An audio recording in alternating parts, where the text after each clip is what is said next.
Hello friends, welcome to my channel. एडुटेरिया का जो 5000 प्लस एमसीक्यू का बुक आया है, उससे हमने जो सीरीज स्टार्ट किया है, आज उसका चौथा प्रैक्टिस सेट हम लोग करने वाले हैं। तो इसमें 50 क्वेश्चन है, 50-50 क्वेश्चन का इस बुक में सेट बना के दिया है और लगभग 100 सेट है और इसमें टोटल 5000 प्लस एमसीक्यू है। तो इस पूरे बुक को कवर करने के बाद उम्मीद है कि आपको किसी भी एग्जाम के क्वेश्चन नहीं छूटेंगे। तो चलिए स्टार्ट करते हैं।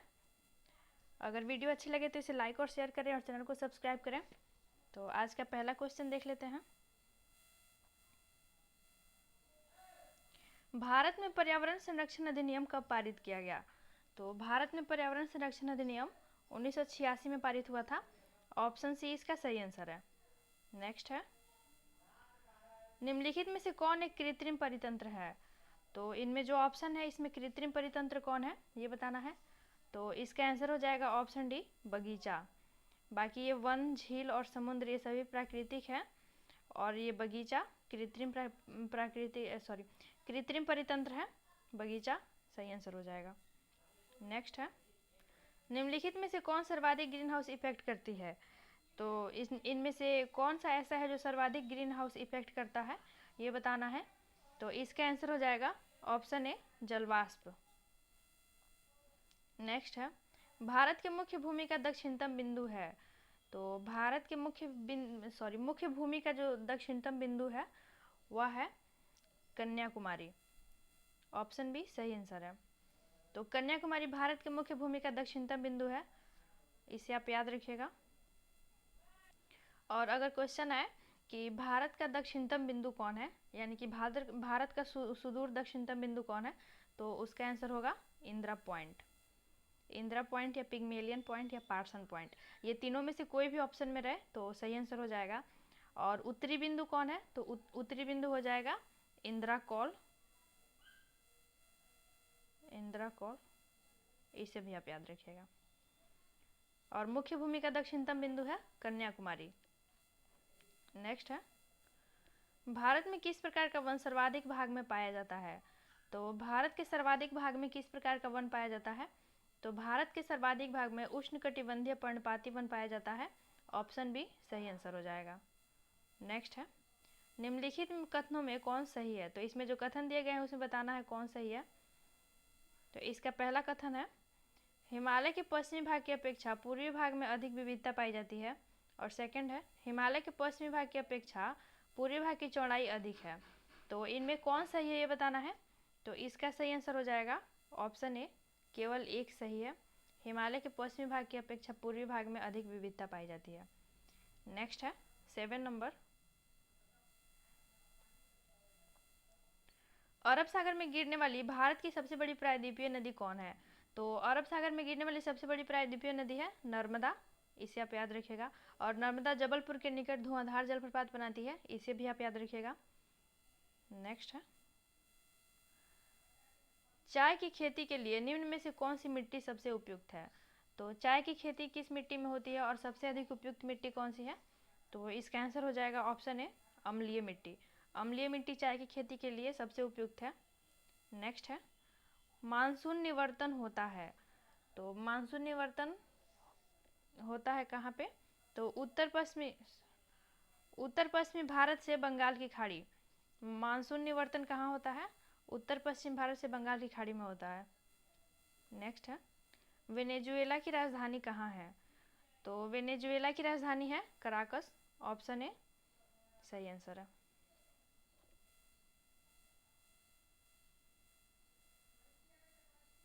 नेक्स्ट है 11 नंबर, निम्नलिखित में कौन सुमेलित नहीं है? तो इसमें जो चक्रवात का नाम दिया गया है वह कौन सुमेलित नहीं बताना है। तो भारत चक्रवात, चीन टाइफून, ऑस्ट्रेलिया विली और अमेरिका बागियो। तो इनमें कौन सुमेलित नहीं है ये बताना है। तो इसमें ऑप्शन डी सुमेलित नहीं है, अमेरिका बागियो सुमेलित नहीं है। नेक्स्ट है, कोरल रीफ या प्रवाल भित्ति मुख्यतः कहाँ पाई जाती है? तो कोरल रीफ कर्क और मकर रेखा के बीच पाई जाती है। ऑप्शन सी इसका सही आंसर हो जाएगा। नेक्स्ट है, स्वर्ण सिंह समिति का संबंध है। तो स्वर्ण सिंह समिति किससे संबंधित है ये बताना है। तो स्वर्ण सिंह समिति मूल कर्तव्य से संबंधित है। इसे आप याद रखिएगा। ऑप्शन सी इसका सही आंसर हो जाएगा। और मूल कर्तव्यों को 42वें संविधान संशोधन के तहत स्वर्ण सिंह समिति की सिफारिश पे 1976 में भारतीय संविधान में शामिल किया गया। इसे आप याद रखिएगा। नेक्स्ट है, न्यायोचित एवं मानवीय कार्य दशाओं तथा मातृत्व सहायता के लिए उपबंध संविधान के किस अनुच्छेद में किया गया है? तो संविधान के किस अनुच्छेद में इसका प्रावधान है कि न्यायोचित और मानवीय कार्य दशाओं तथा मातृत्व सहायता के लिए उपबंध किसमें है? तो इसका सही आंसर हो जाएगा ऑप्शन सी, अनुच्छेद 42। और ये सारे यह भी आता है राज्य की नीति निर्देशक तत्वों में। इसे आप याद रखिएगा। नेक्स्ट है,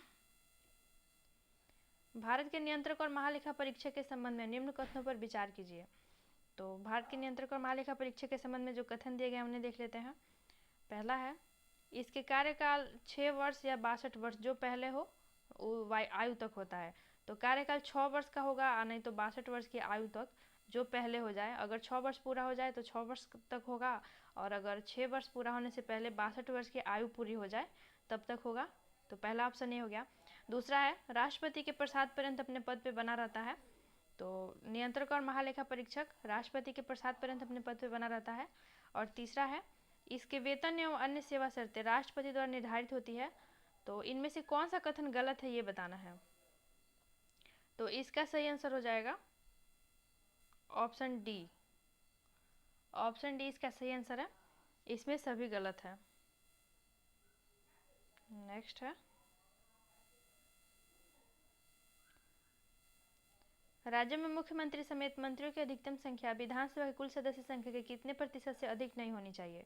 तो राज्य में मंत्रियों समेत कुल सदस्य संख्या कितनी होनी चाहिए? विधानसभा के कितने प्रतिशत से अधिक नहीं होनी चाहिए ये बताना है। तो इसका सही आंसर हो जाएगा ऑप्शन सी, 15%। तो मंत्रियों की अधिकतम संख्या विधानसभा के कुल सदस्य संख्या के 15% से अधिक नहीं होनी चाहिए। इसे आप याद रखिएगा। नेक्स्ट है, रिट जारी करना उच्चतम न्यायालय के किस क्षेत्राधिकार में आता है? तो उच्चतम न्यायालय के किस क्षेत्राधिकार में है रिट जारी करना? तो इसका सही आंसर हो जाएगा ऑप्शन बी, न्यायाधीश क्षेत्राधिकार। और उच्चतम न्यायालय यानी कि सुप्रीम कोर्ट अनुच्छेद 32 के तहत रिट जारी करता है, और हाई कोर्ट अनुच्छेद 226 के तहत रिट जारी करता है। इसे भी आप याद रखिएगा। नेक्स्ट है, दल बदल अधिनियम संबंधी संशोधन कब पारित किया गया?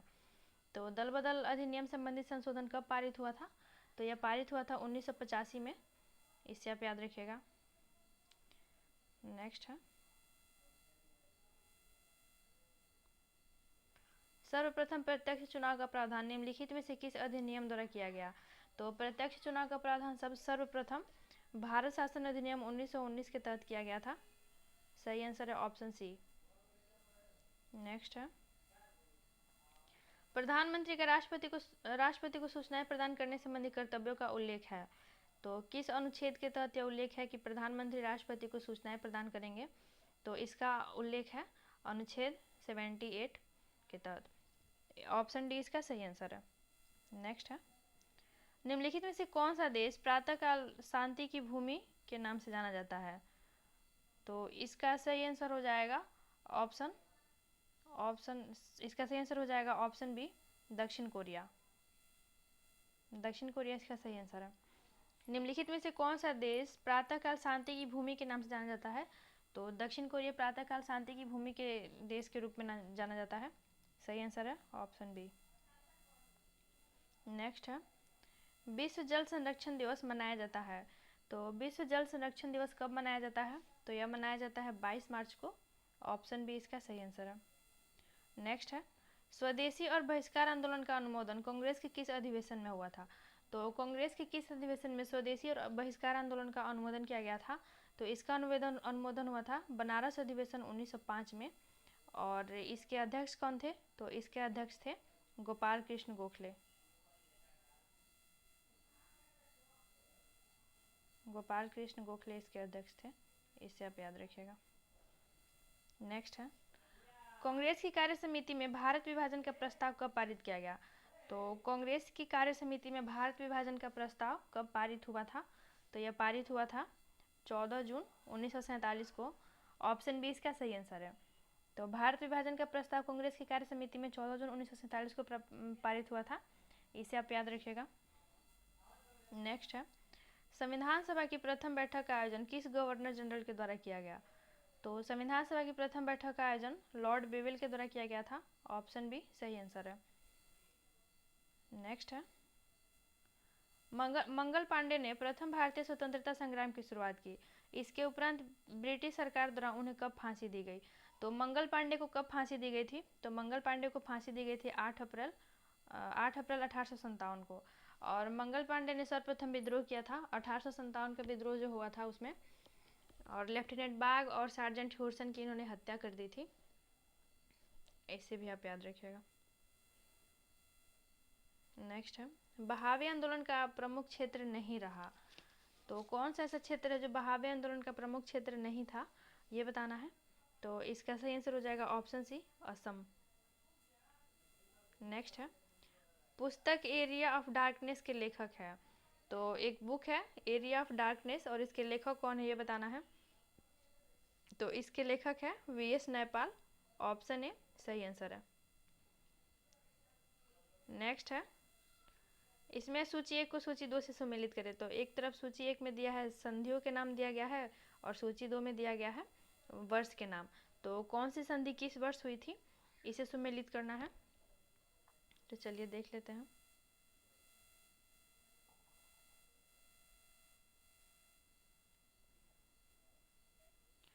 तो सूरत की संधि कब हुई थी?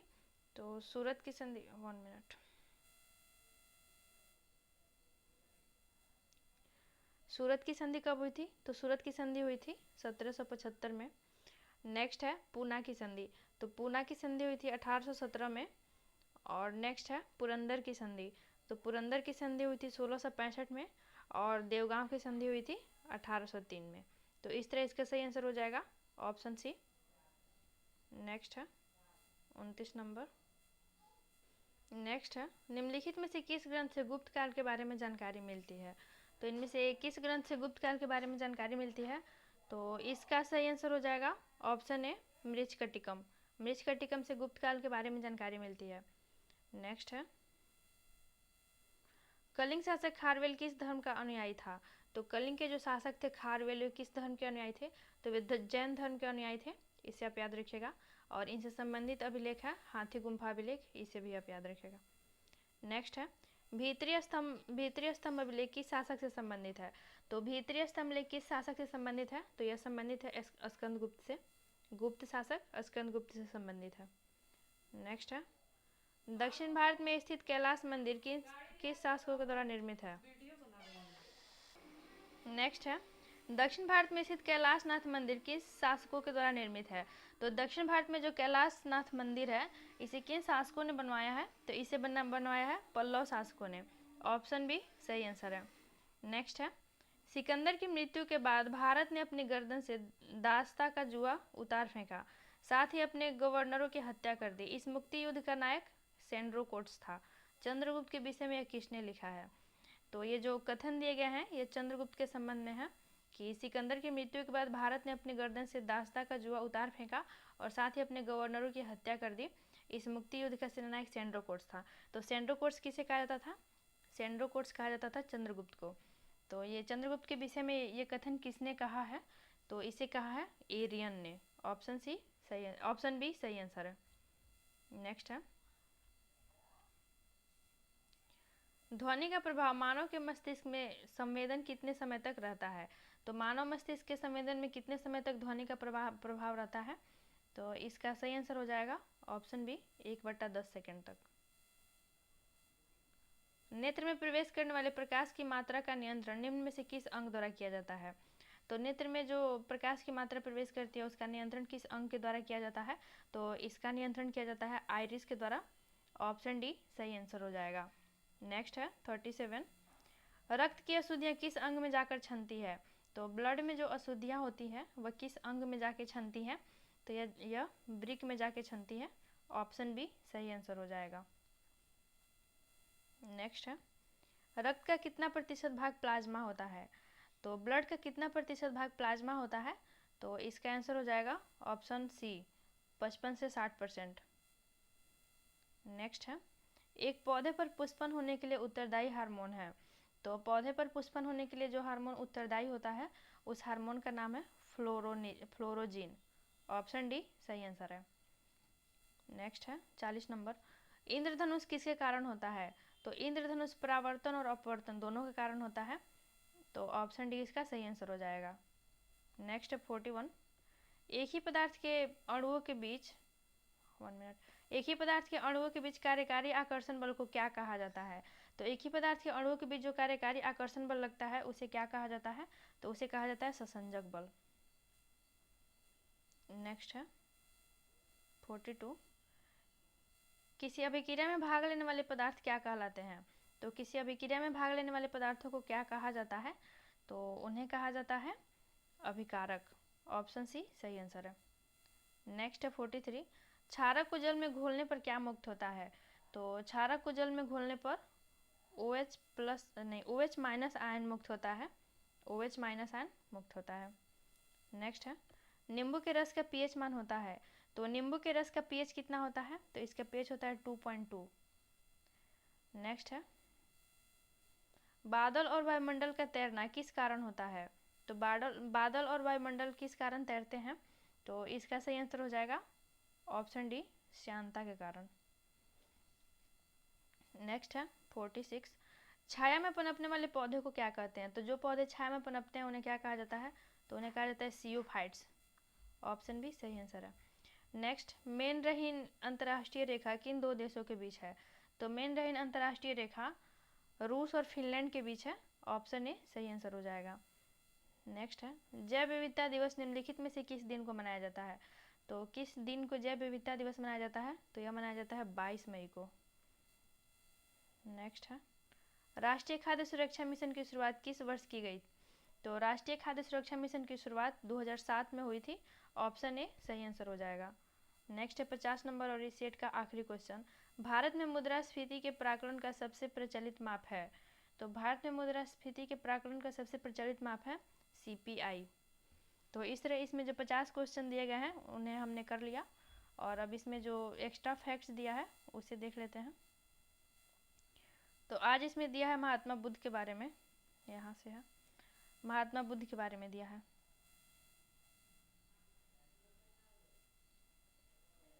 तो पहला पॉइंट है, बौद्ध धर्म के संस्थापक थे? तो बौद्ध धर्म के संस्थापक गौतम बुद्ध थे, और गौतम बुद्ध का जन्म 563 ईसा पूर्व में लुम्बिनी नेपाल में हुआ था, और इनकी मृत्यु 483 ईसा पूर्व में कुशीनारा उत्तर प्रदेश में हुई। गौतम बुद्ध के बचपन का नाम क्या था? तो बचपन का नाम था सिद्धार्थ था। और गौतम बुद्ध ने 29 वर्ष की अवस्था में गृह का त्याग किया था, और 6 वर्ष की कठिन तपस्या के उपरांत 35 वर्ष की आयु में फल्गु नदी के किनारे इन्हें ज्ञान प्राप्ति हुई। और कहाँ पे ज्ञान प्राप्ति हुई? तो बोधगया में बोधि वृक्ष के नीचे इन्हें ज्ञान प्राप्ति हुई थी। नेक्स्ट है, बुद्ध ने अपना पहला एवं सर्वाधिक उपदेश क्रमशः सारनाथ और श्रावस्ती में दिया। तो बुद्ध ने अपना पहला उपदेश कहाँ दिया? पहला उपदेश दिया था सारनाथ में, और बुद्ध ने सर्वाधिक उपदेश अपना दिया था श्रावस्ती में। नेक्स्ट है, बौद्ध धर्म में आत्मा की परिकल्पना नहीं है लेकिन पुनर्जन्म की मान्यता है। तो बौद्ध धर्म आत्मा को नहीं मानता है लेकिन पुनर्जन्म के सिद्धांत को मानता है। नेक्स्ट है, बौद्ध संघ में सम्मिलित होने की न्यूनतम आयु 15 वर्ष थी। तो बौद्ध संघ में सम्मिलित होने के लिए जो न्यूनतम आयु थी वह 15 वर्ष की आयु थी। नेक्स्ट है, गौतम बुद्ध ने अम्रपाली को सर्वसम्मति से स्त्री रत्न घोषित किया था। तो गौतम बुद्ध ने किसे स्त्री रत्न घोषित किया था? तो अम्रपाली से। और अम्रपाली कौन थी? तो वैशाली की एक नर्तकी थी। नेक्स्ट है, सर एडविन अर्नाल्ड ने गौतम बुद्ध को एशिया का ज्योतिपुंज कहा था। तो सर एडविन अर्नाल्ड ने गौतम बुद्ध को क्या कहा था? एशिया का ज्योतिपुंज। और अब ये बॉक्स में दिया है जो 4 बौद्ध संगीतियाँ हुई थी उनके बारे में, तो इन्हें देख लेते हैं। तो प्रथम बौद्ध संगीति 483 ईस्वी पूर्व में राजगृह में हुई थी, और इसके अध्यक्ष थे महाकश्यप। और किसके शासनकाल में हुई थी? तो ये अजातशत्रु के शासनकाल में हुई थी। उस समय राजा कौन थे? तो राजा थे अजातशत्रु। नेक्स्ट है द्वितीय बौद्ध संगीति, तो ये 383 ईस्वी पूर्व में वैशाली में हुई थी, और इसके अध्यक्ष थे सबाकामी, और यह कालाशोक के समय में हुई थी। नेक्स्ट है तृतीय बौद्ध संगीति। तो ये 250 ईस्वी पूर्व में पाटलिपुत्र में मोगलीपुत्र की अध्यक्षता में अशोक के शासनकाल में हुई थी। तो तृतीय बौद्ध संगीति 250 ईस्वी पूर्व पाटलिपुत्र मोगलीपुत्र की अध्यक्षता में, और उस समय शासक कौन थे? तो अशोक थे। और चौथी बौद्ध संगीति 98 ईस्वी पूर्व में कुंडलवन में हुई थी, और इसके अध्यक्ष थे वसुमित्र और कनिष्क उस समय राजा थे। नेक्स्ट है जैन धर्म के संस्थापक कौन थे? तो अब यहाँ से जैन धर्म के बारे में दिया है। तो जैन धर्म के संस्थापक थे ऋषभदेव, और जैन धर्म के 22वें और 23वें तीर्थंकर क्रमशः अरिष्टनेमी और पार्श्वनाथ थे। तो 22वें तीर्थंकर कौन थे? तो अरिष्टनेमी, और 23वें तीर्थंकर थे पार्श्वनाथ। महावीर स्वामी जैन धर्म के 24वें और अंतिम तीर्थंकर हुए, और महावीर स्वामी का जन्म 540 ईस्वी पूर्व में कुंडग्राम वैशाली में हुआ था। तो महावीर स्वामी का जन्म कहाँ हुआ था? कुंडग्राम वैशाली में हुआ था। और कब हुआ था? 540 ईस्वी पूर्व में। महावीर स्वामी की मृत्यु 468 ईस्वी पूर्व में पावापुरी नालंदा में हुआ। महावीर के बचपन का नाम वर्धमान था। नेक्स्ट है उन्होंने 30 वर्ष की आयु में सन्यासी जीवन को स्वीकारा तथा 12 वर्ष की कठिन तपस्या के उपरांत ऋजुपालिका नदी के तट पे साल वृक्ष के नीचे ज्ञान प्राप्त किया। तो महावीर स्वामी ने गिरी का त्याग किया था 30 वर्ष की आयु में, और 12 वर्ष की कठिन तपस्या करने के बाद उन्हें ऋजुपालिका नदी के तट पे साल वृक्ष के नीचे ज्ञान की प्राप्ति हुई थी। नेक्स्ट है महावीर ने अपने शिष्यों को 11 गणधरों में विभाजित किया था, और महावीर पुनर्जन्म और कर्मवाद में विश्वास करते थे। तो महावीर पुनर्जन्म और कर्मवाद दोनों में विश्वास करते थे। और स्यादवाद और अनेकांतवाद जैन धर्म से संबंधित है। प्रथम जैन भिक्षुणी कौन थी? तो प्रथम जैन भिक्षुणी थी चंपा। और नेक्स्ट है महावीर के अनुयायी थे उनके दामाद जमाली। नेक्स्ट है जो 2 बौद्ध संगीतियाँ हुई थी तो उन्हें दिया है। तो प्रथम बौद्ध संगीति 300 ईस्वी पूर्व में पाटलिपुत्र में हुई थी स्थूलभद्र के नेतृत्व में, और इस समय शासक कौन थे? तो चंद्रगुप्त मौर्य शासक थे। चंद्रगुप्त मौर्य शासक थे। और द्वितीय बौद्ध संगीति 512 ईस्वी पूर्व में बल्भी कहाँ है? गुजरात में। तो बल्भी गुजरात में क्षमा श्रवण के नेतृत्व में हुई थी। प्रथम बौद्ध संगीति 300 ईस्वी पूर्व पाटलिपुत्र स्थूलभद्र। द्वितीय बौद्ध संगीति 512 ईस्वी बल्भी क्षमा श्रवण। तो इस तरह इसका जो चौथा प्रैक्टिस सेट है उसे हमने कर लिया, और इसी तरह इसके सारे प्रैक्टिस सेट हम लोग कवर करेंगे। तो उम्मीद करती हूँ कि आपको वीडियो पसंद आई होगी। वीडियो अच्छी लगे तो इसे लाइक और शेयर करें, और चैनल को सब्सक्राइब करें। तो मिलते हैं नेक्स्ट वीडियो में। Thank you so much.